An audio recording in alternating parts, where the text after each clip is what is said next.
you've been kind of a serial entrepreneur from day one, is kind of my understanding. Do you mind maybe touching upon that and what you attribute that mindset to? It's funny. I was ready. I'm doing some scripts for some of the YouTube stuff that I want to move forward with, and one of them was like how much I earned in 16 years of selling cars, 15 and a half years selling cars, and how much I made in the last 15 months.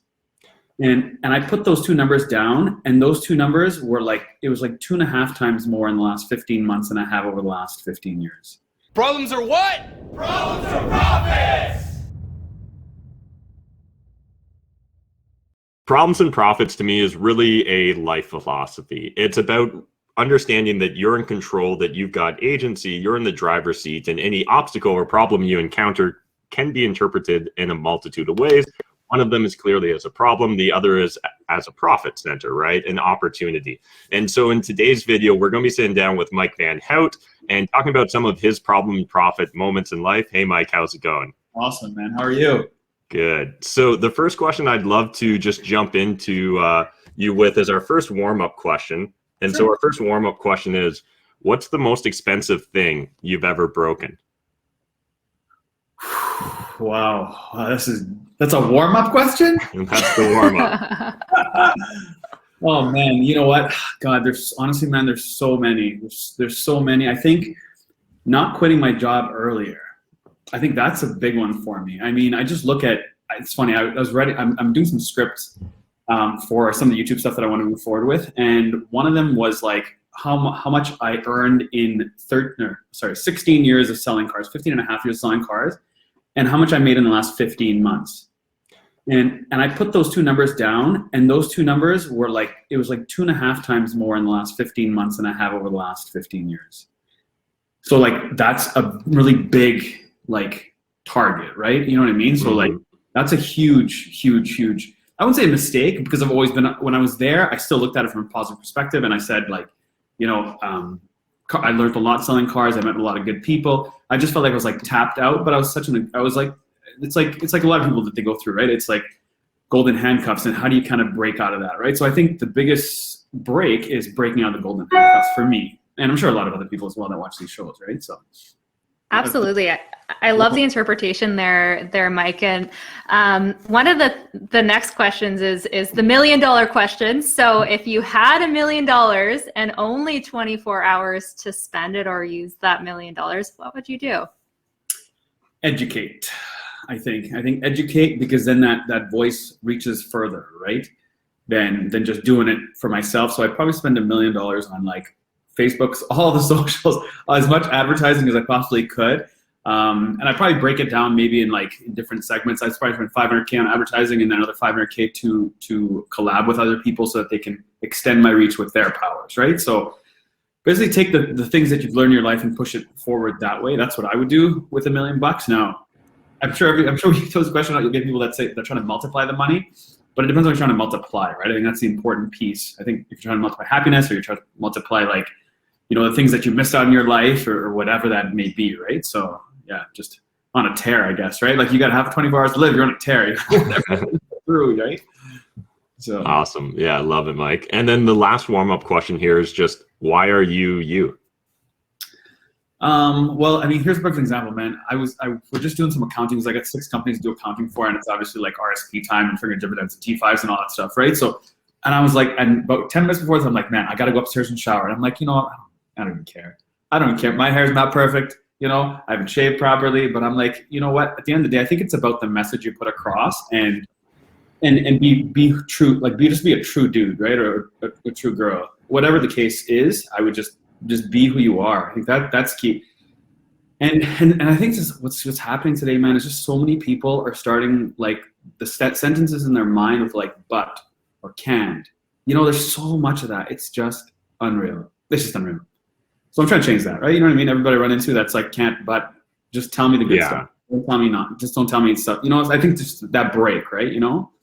And like I had a conversation with this totally kind of off topic, but I was sitting with my son last night, going to bed, and he's like, and I'm trying to tell him about like upwards in life, right? And you go up, and then you're gonna have downs, and go up and go down. And I'm like, from where you start, and where even if you have downs in life, that down is still higher than from where you started. I think as long as you keep that in perspective and you're always kind of looking upward, Another one I had is like thick skin. He's like, when I get older, my skin's not gonna be thicker. It's gonna be this thin. And I was like, and I'm trying to explain to him that it's not about thick skin. It's all the stuff you go through thickens your skin, right? So this is the kind of the age where you have your least confidence, your least strength. You know, as you get older, you start growing that, you know, and you'll get better, right? So in anything that he's gonna get into, or I'm gonna get into, or anybody watching, including yourselves, you get better as time goes on, right? So that's what makes me, man. And I feel like I'm a motivational speaker, but half the time I get these things and I just end up being one. And I'm like, man, I was just like, why did I? You know? For sure. And so, Mike, I think that's a great springboard into what was going to be kind of one of my main themes or questions is you talking about a lot of people these days start sentences with but or can't or really scarcity oriented mindsets. I think I'm, you know, decently familiar with at least some of the highlights of your backstory. You know, it seems like, at least on the surface, never really had those words in your vocabulary. What do you attribute to that? Like, you've been kind of a serial entrepreneur from day one, is kind of my understanding. Do you mind maybe touching upon that and what you attribute that mindset to? For sure. I mean, I think it comes down to, like, man, we've all had experiences, right? I mean, like, I got my first car. And my first car, I want to see my best friend. He was like 14 hours away. I jumped in this car. I just got it. I went to go visit him, and the car broke down. And it was like a 3.5 month journey to get this car, like get the motor fixed, going back and forth to Connecticut. You know, like we've all had those stories where like, and it was so much money, like the repair was like $6,000, the car was $4,000. I had to borrow money from my parents. It was a really weird time. And that's just like a story of a car, right? You know what I mean? It's not, and people have that, like breakups with relationships they're in, you know, they follow head over heels, they give up all their friends. And then guess what? They're like deep in a romance with the person they fall in love with. And then they break up 2 years later, and then they're heartbroken, and then they're depressed for 3 years.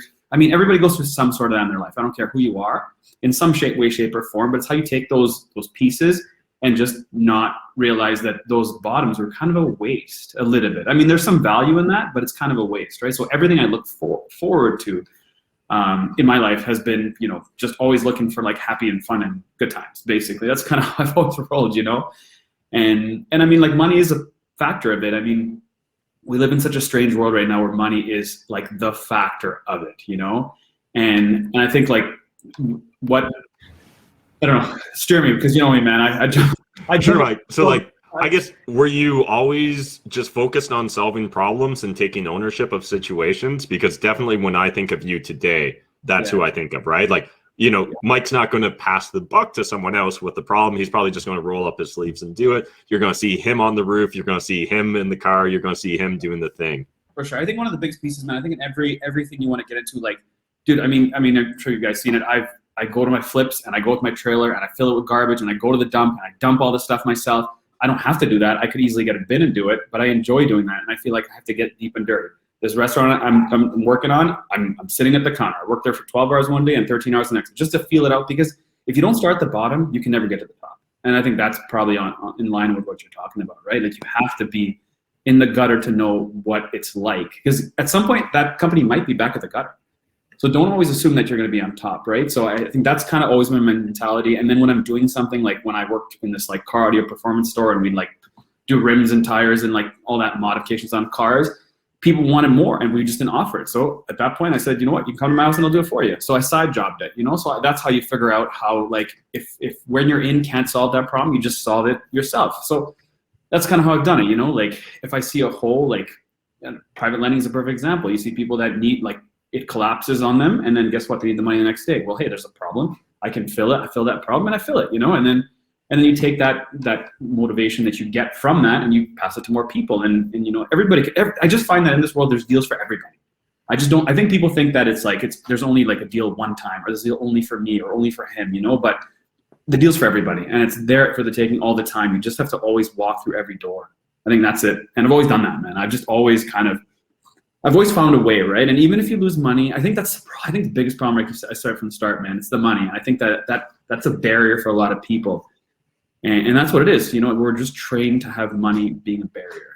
And that's how it starts with, but I can't do it, but I can't afford it, but I can't this, right? So Absolutely. Now, one thing that you just mentioned there is like, there's not a limitation to success. There's not a limit to the number of doors that you can walk through. And you've certainly walked through a lot of doors, Mike. You've definitely dabbled in a lot of different things. You know, for those who are listening that aren't as familiar with Mike, you know, he has a very successful YouTube channel called Accelerate, and he also has run multiple businesses and has over 100 plus units in real estate. And one of the things that you highlighted there just very briefly was that you are now in the restaurant business. And I just want to circle back to that a little bit, because you've not only jumped into the restaurant business, but you did that right in the middle of COVID in June. And I would just love to dip into that a little bit. And I want to understand what allowed you to jump into that industry when everyone else is shutting down shop.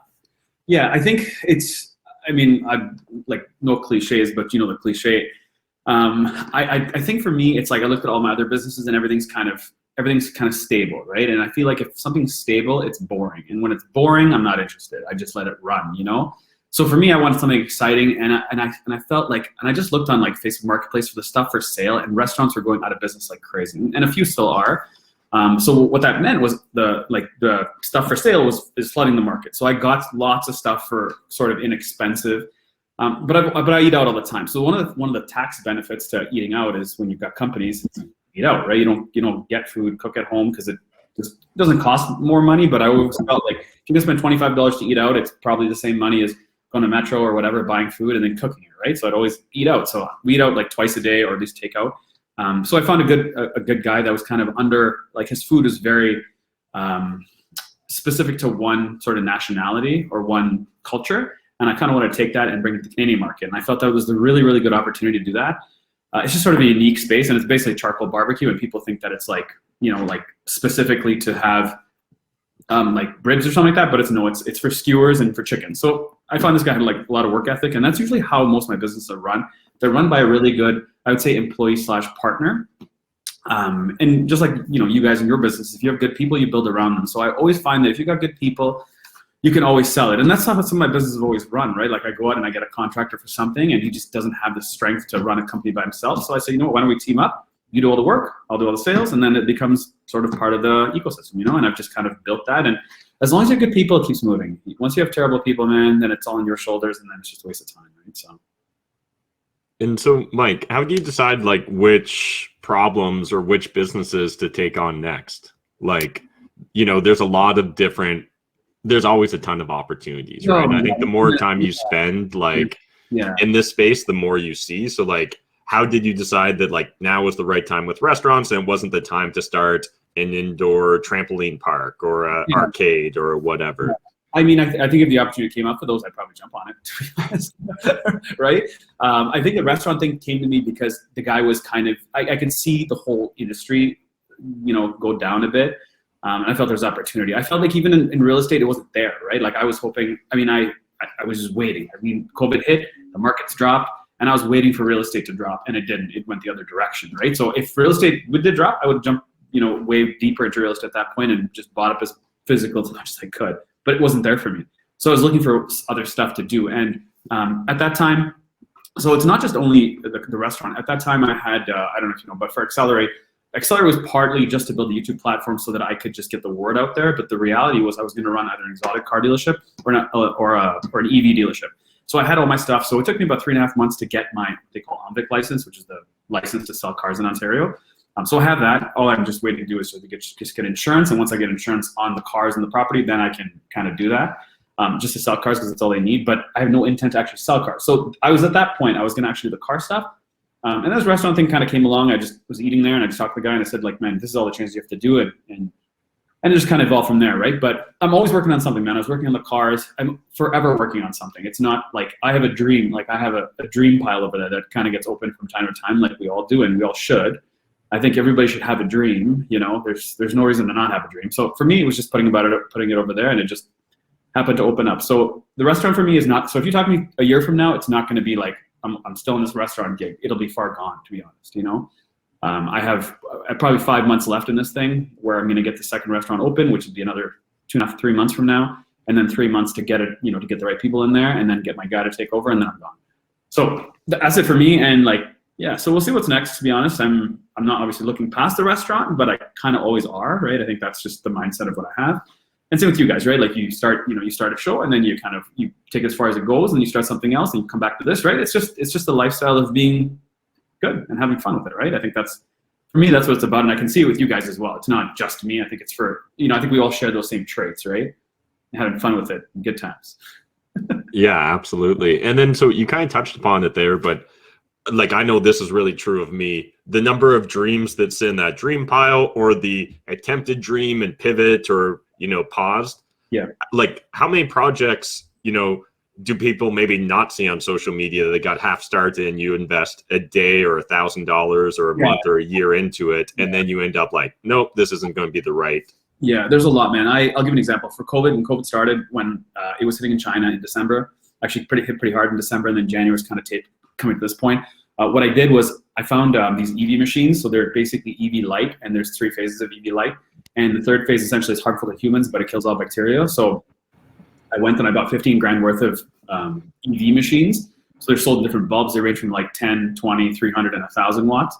And 1,000 watts basically does like a 10,000 square foot room. So you take it to like a golf course or a golf club, you leave that machine in the room, and it cleans up, it disinfects the whole room. So I went and I got those machines. It took me 3.5 months to get it to us in Canada. But at that point, I think Jeff did a video with Diana about Go Fog It or whatever. And the machines came in kind of about 2 weeks before I saw that video with Jeff.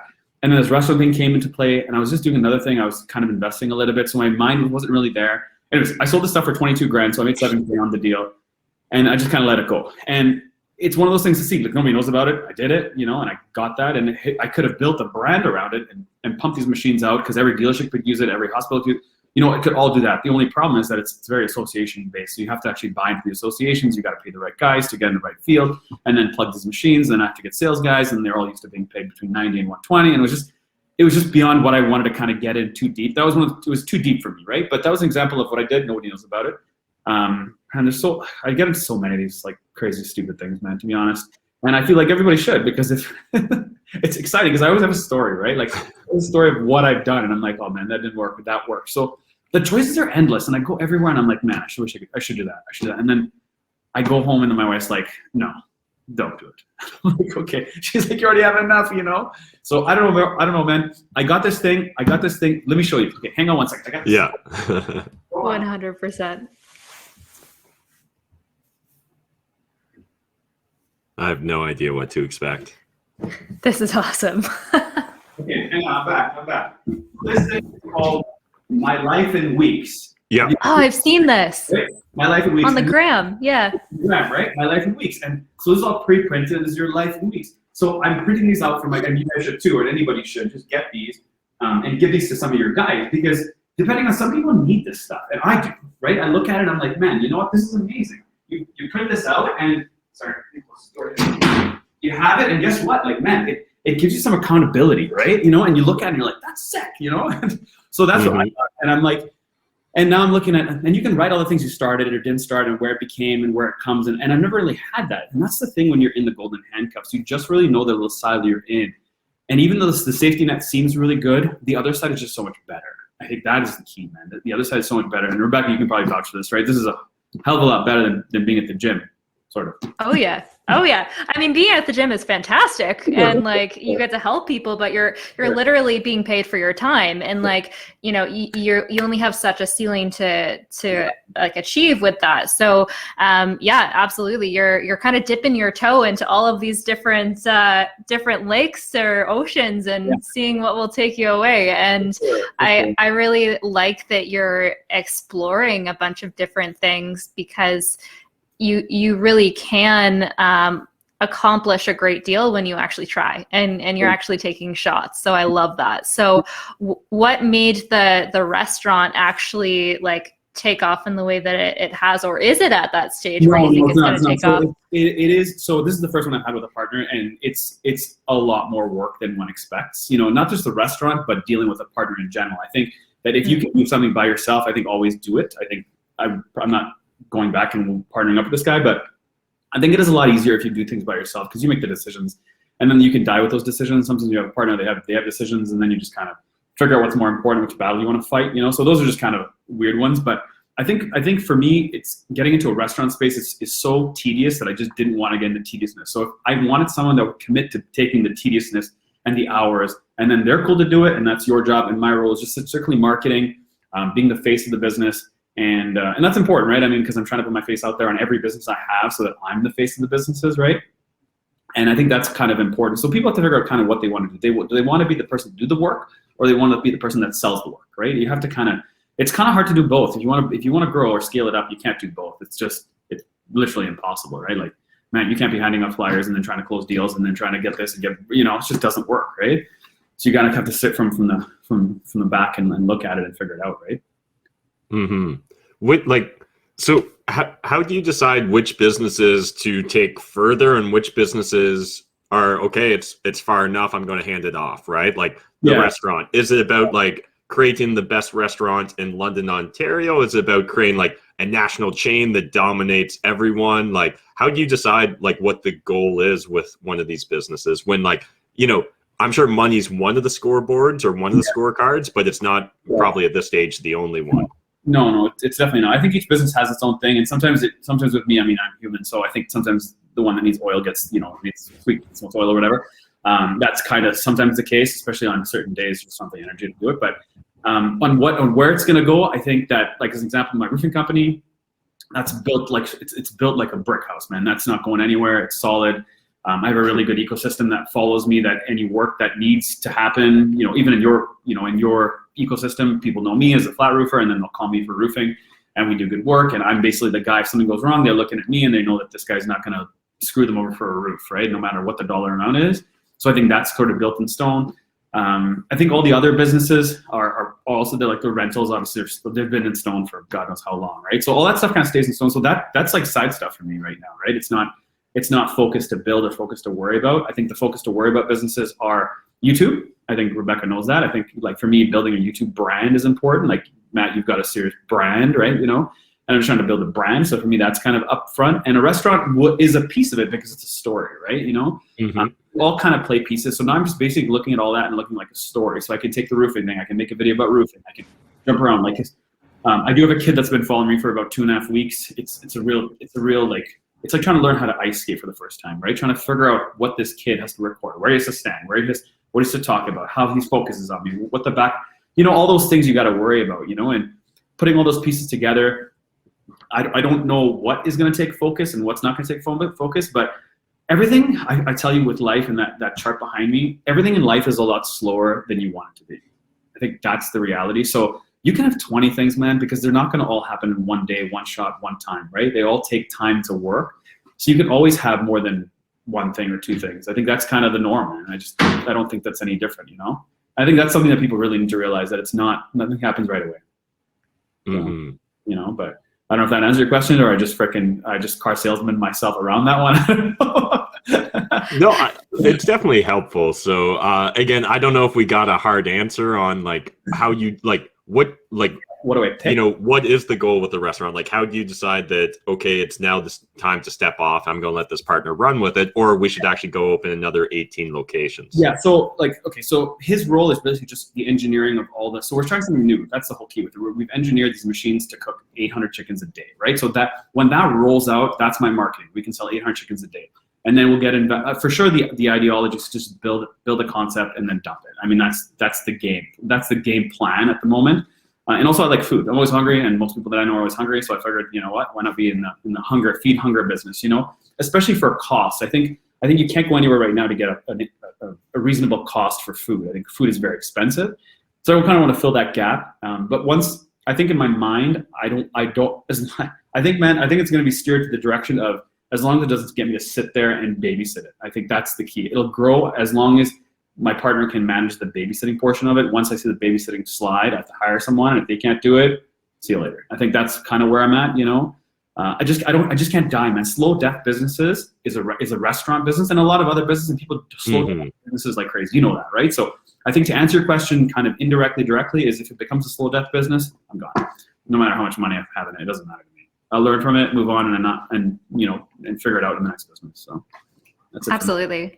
Yeah, that kind of really plays well into my next question. And Mike, you were actually on our Wednesday webinar, and we talked all about moving fast and breaking things. And I think that you definitely do that a lot in your businesses. So because you've dabbled in so many different areas, what are the success metrics that you've seen all across all of these different businesses, whether it be real estate investing, roofing, restaurant, YouTube? Like, what are the things that actually need to be done in a business in a quick fashion to get it to a successful place?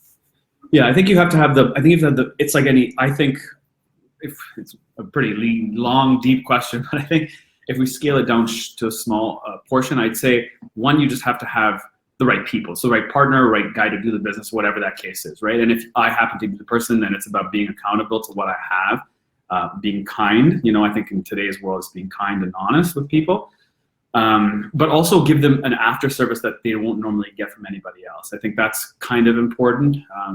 Again, this is all these businesses are new, right? So I don't think it's like, you can't go back in an old business and say like, it's got to be done this way. You got to have, you got to have these things, and you got to have a great accountant. You got to have a great lawyer. Those are important things to have for sure, but it depends on what you're trying to do, right? So I think if my whole business is like, if I looked at it from a try to save tax perspective, and I only focus on trying to save tax, that would be a lot different outcome than what I produce today, right? I think I just try to produce things from a fun, moving fast and breaking things perspective, like you said, because that's what I am, But if I looked at it from how do I figure out how to pay 15 or 12 or 13 points tax on everything I do, I think that'd be a different game. I would just always have every day, every week, I'd have a conversation with the accountant on what I want to do next. And I don't do that.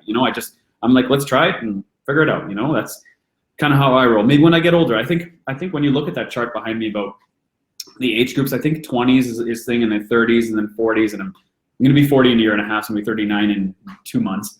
And before I hit 40, it's like, what do I want to accomplish, right? So that's what I'm trying to figure out right now, is like, what do I want to accomplish, and kind of narrow it down a little bit more. But Matt, give me some more specific questions, because man, I jump around crazy. No, I love it. So you've highlighted a few specific things though in businesses. So people was your number one thing. Yeah, so sure. How do you source the right people? Yes, it's not that easy. That's the truth. It's not that. I think if I had more good people, then I'd be doing a lot more things, and I am always looking. I think everybody's looking. I think Matt's always looking. I think you're always looking. We're always looking for good people to kind of join the team, or a team, or a section of it. I get a lot of people that just want to do something with me, and I think that doing something with me is not always the best, because then they're just doing it for either a short-term perspective or like, what do they want out of this, right? I think that's kind of important to know what they want out of it, but also what you want out of it. I also think that it's a really strange thing that you're not really taught, where like you can wholesale in 3 months and you can make 100K in 3 months. You can open up a restaurant in 3 months and make 0 and lose money in 3 months. But people don't know that differentiation. They'll just do whatever they think is in front of them, and they'll do it. They don't give that thought, they don't prepare to that thought, So I think that if you just want to make money, there's lots of business you can do just to make money. And if there's business you want to do to help people, that you can pick what type of business you want to do, and then that comes in that realm, right? I think if you want to do a restaurant business and just give back and be kind, well, then that's a huge undertaking, because it'll never end. You know what I mean? But if you want to do that and help a person out, like Matt wants to put out a free course or put out free content, I think that's a small portion to do, and that helps a lot of people, but it's done very fast, right? So I think it really depends on what businesses you're getting into to help people, I guess, or be greedy and get money. Like if all you want is money, then the restaurant business is not the one for you. It might, be wholesaling, or it might be like being a mortgage broker, or whatever it is, being a stock guy, being, whatever the case is, it always has to do with money, right?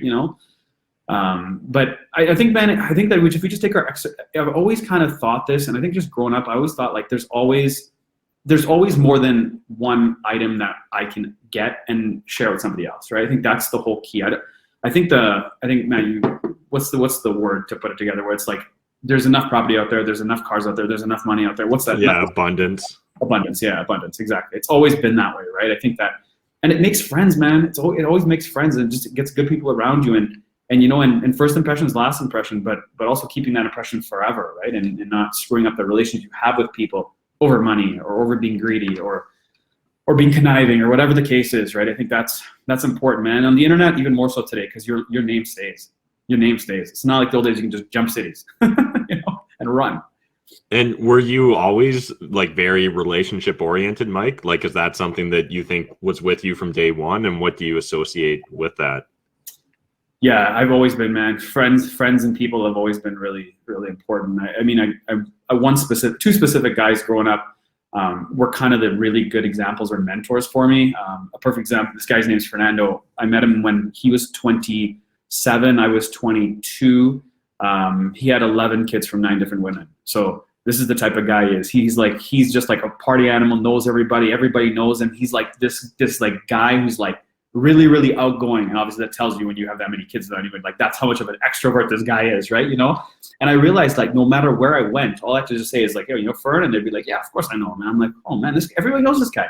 So he'd always have connections, and that's kind of what I wanted to always kind of emulate a little bit. And another guy's name is Musa, and in high school, he's like this tall guy, and everybody, no matter where we went, we knew him. Like if you needed a cell phone, and back in the day when you're younger, it's like who has a cell phone deal, right? Like how did this guy hook you with cell phones, or how did he get like cheap insurance because you knew this guy? It's like that's the deal, and that's kind of what I wanted to always be, right? And realize that is powerful, and that's what I did. And I just kind of moved on with that, and and that's what you kind of have, right? People know real estate, they're going to go to you, and like your whole team is going to go to you for those answers, right? And you become that central focused guy, right? And it does get tedious for sure, because you get people that call you and say, hey, I'm looking to buy my first property. What should I do? And you're like, man, I met you like 15 years ago on a plane somewhere, And I don't remember, but if you get a lot of those, it gets tedious, right? And I get those. I still get people calling me and asking me for so many different things, and sometimes it gets tedious, but it comes with the territory, I guess, right? Can't complain about that. Absolutely. What do you want your legacy to be, Mike? I'm working it right now. I think that's my 40s, right? I think the 40s is the legacy. I think the 40s will be my legacy to push forward.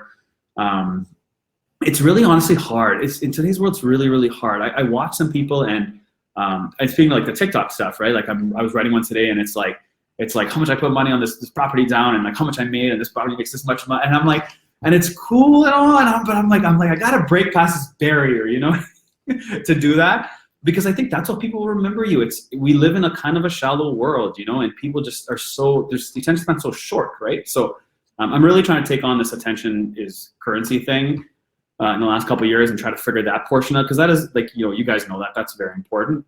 So I think once I get that, then I think risk is key, risk and diversity. So I think I kind of still want to go over that diversity field where multiple streams of income, diversity, and if I can kind of channel that in, if we do go through a tough time in Canada in the next 10, 15 years, I think that'll be good for me, because I feel like I've always pushed at least 5 to 7 things to do, even if they make 40 grand a year, 30 grand a year, whatever. We've got 10 of them, that's good money, right? So I think that's what I've always pushed, and I'll forever to push that, right? Because that's just me. I'm too distracted, too ADHD to stick to one thing. So that's my legacy. ADHD, I appreciate that, Mike. And on the journey to getting you to this point and going forward into the legacy piece, was there ever a problem or almost a breaking point that stopped you on your like entrepreneurial journey? Like, was there a moment where you're like, I really don't believe in this, I'm doubting myself, I'm stupid, this isn't going to work? Yeah, you know what? I think not too much, and I'll tell you why. I've always kind of kept I think it's confidence, right? I think from a guy's perspective, maybe from a girl's perspective, but I only from a dude's perspective, confidence has always been a factor to kind of play into everything you do, right? I think a lot of dudes, it's always about confidence. And for me, the cars have always kind of kept me strong, because people were always like, hey man, cool car, whatever, tell me about it. And that kind of broke the ice, right? So I think confidence is breaking the ice. Once you break the ice, it's easy to conversate in any field with anybody, right? So I've always had the cars, and then I got the properties, and the properties kind of did that. And then I did, like, I'm so diverse, people are always kind of interested. And because they're interested, they always break the ice for me. I don't have to break the ice. So the entrepreneurship comes really from understanding what they're looking for and fixing that problem, Yeah, in every business, there has been breakdowns and tough times. And, there was many times when I had, properties in 07, 08, 09, 2010 of like, augering toilets at 3 a.m. because they had, water back, all these stories, right? I mean, there's tons of them. I mean, like I said, on that flip, we've got rats in there. People don't want rats. They want to deal with rats. I've had properties that have been vacant for 2 years because of bed bugs. I mean, that's enough to break you, man. I don't care who you are. But it didn't for me. I always had multiple streams of income, and I've always kind of funneled one to the other. I didn't really think about it. I just let it ride and kind of go from there. And I always felt, I think there's one important piece here. And I always felt we had youth on our side, you know? Now I'm realizing that youth is running out. So I'm trying to change that. Back that youth trade up, you know? So I think you've got youth on your side, you're golden. I think no matter how many times you screw up, there's always tomorrow, you know?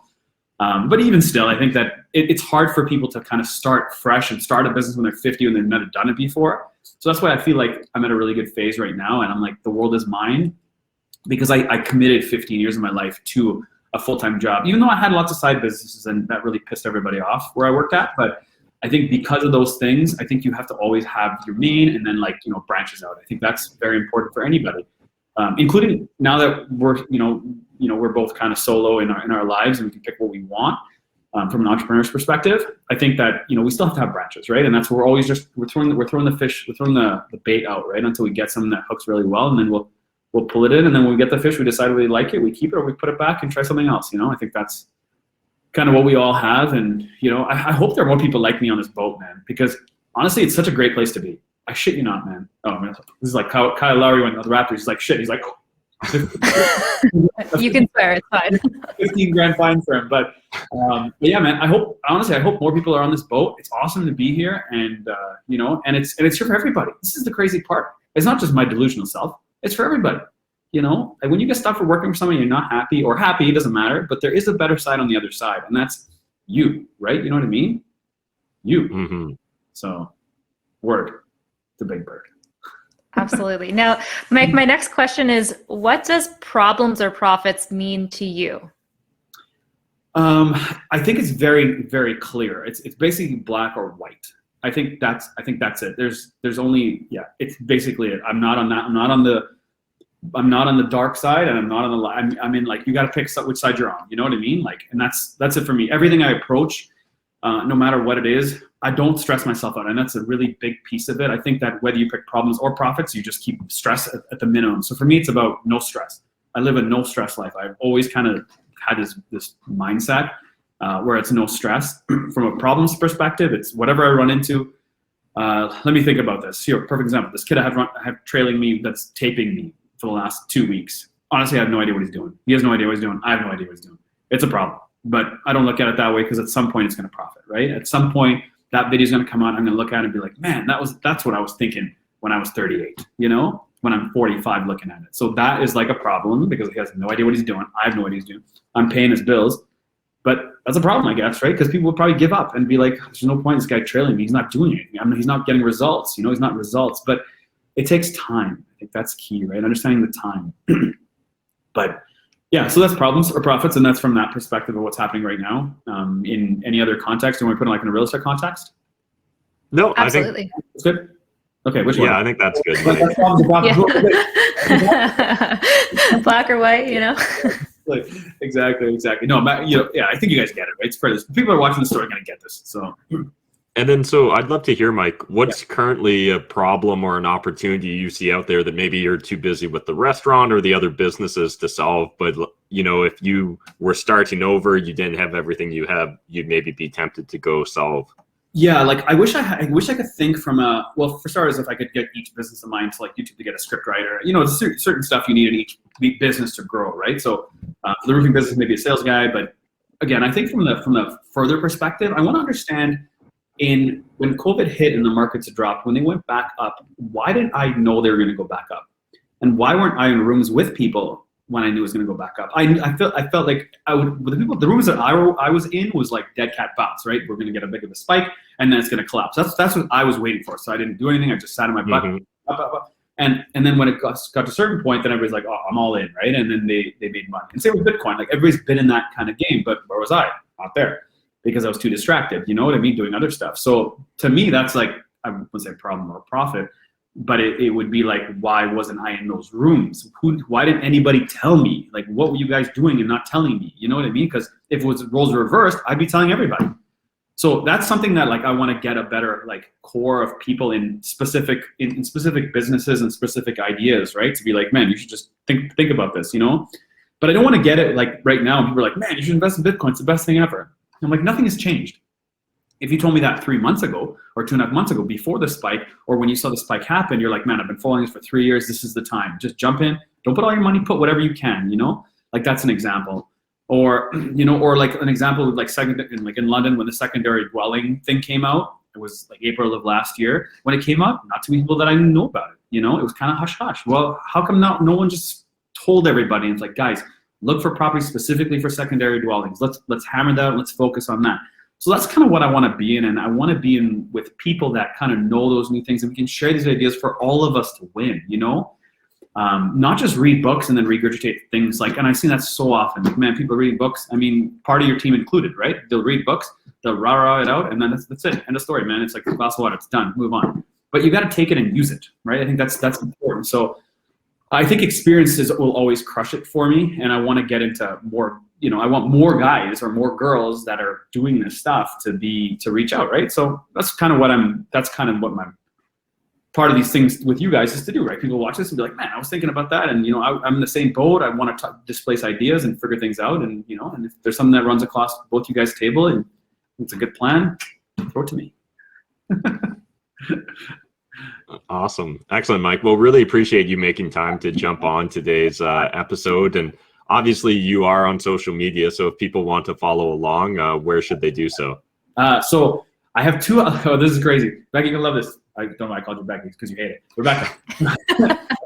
So I just checked my thing. I got 200 subscribers on my personal YouTube. Right there. Boom. Where's my, right there. 200. Boom. And I'm at like 46, almost 46,000 in my Accelerate. So I'm really trying to get my personal one, but I have no videos. You know, I got no videos. So I got to make videos. Who's going to watch? No, I got one video, but nobody's going to watch one video. You got to make vids. So yeah, if you got to follow me right there, Mike Van Houdt, on YouTube preferably, or Instagram, and then same with Accelerate.tv, YouTube or Instagram. So yeah, man. And thanks for having me. As always, I love these convos. I love the energy you guys bring, and I love what you guys are doing. So keep it up and stay strong. Thanks, Mike. Awesome. Thank you so much for being on the podcast, Mike. Always, anytime. Always invite me, man. Next, I'll do my hair, pretty myself up for you guys. You know, put some filters on, you know? Problems are what? Problems are profits!